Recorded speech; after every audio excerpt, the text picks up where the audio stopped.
मेरे भाइयों, मेरे दोस्तों, मेरे बुजुर्गों, मैं आज गरुड़ पुराण के आधार पे आपको मृत्यु और अकाल मृत्यु के बारे में कुछ बताना चाहता हूँ। कृपया ध्यान से सुने और जो मैं बता रहा हूँ उसको पर ध्यान दें। काल मृत्यु वह मृत्यु होती है जो आदमी अपनी पूरी उम्र पा करके मरता है, उसे मृत्यु कहते हैं। अकाल मृत्यु वह मृत्यु होती है जैसे कोई बीमारी की वजह से मृत्यु हो जाना, एक्सीडेंट हो जाना या आत्महत्या कर लेना। इन मृत्युओं को अकाल मृत्यु कहते हैं। इस तरह है, अगर कोई मृत्यु हो जाती है तो उस व्यक्ति की लाश को तो जला दिया जाता है, लेकिन उसकी आत्मा उनके परिजनों में भटकती रहती है जब तक उसकी उम्र पूरी नहीं हो जाती। उसको न तो नरक में जगह मिलती है और न स्वर्ग में जगह मिलती है। उस आत्मा को कहीं भी जगह नहीं मिलती।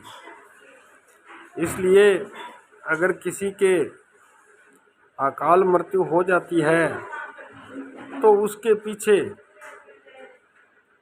दान पुण्य करना चाहिए, कम से कम 4 वर्ष तक, ताकि उस आत्मा का कुछ भला हो सके। और गरुड़ पुराण में ये सब बातें बताई गई हैं, तो कृपया इन बातों को आप ध्यान से सुने।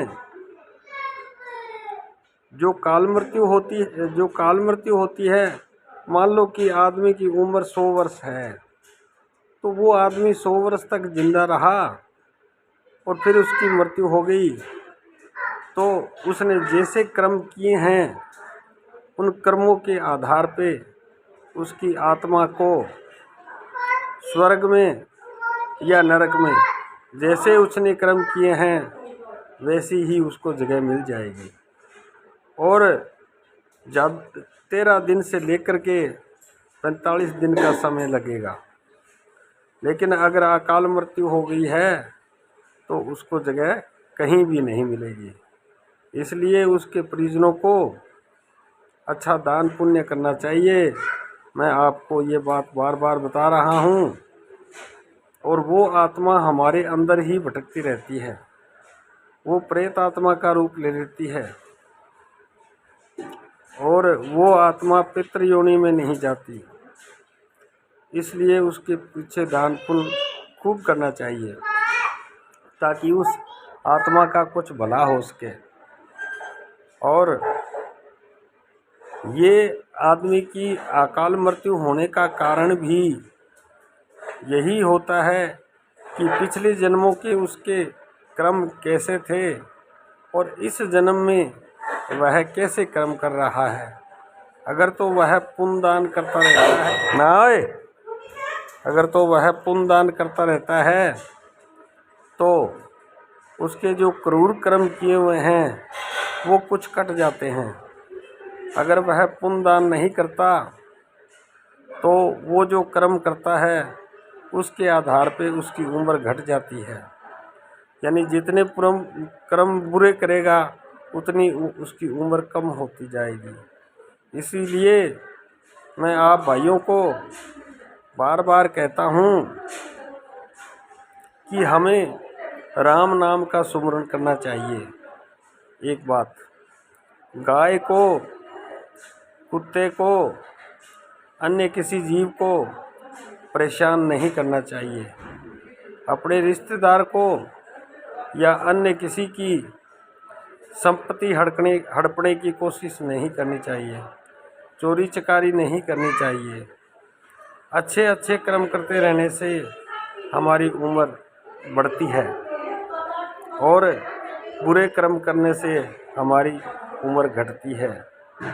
ब्रह्मा जी विष्णु जी से यही प्रश्न किया था कि प्रभु, गरुड़ पुराण बता रहा है कि विष्णु जी से ये प्रश्न किया गया था कि प्रभु, आदमी की उम्र 100 वर्ष है, लेकिन ये अकाल मृत्यु हो जाने से इसकी उम्र कम कैसे हो गई।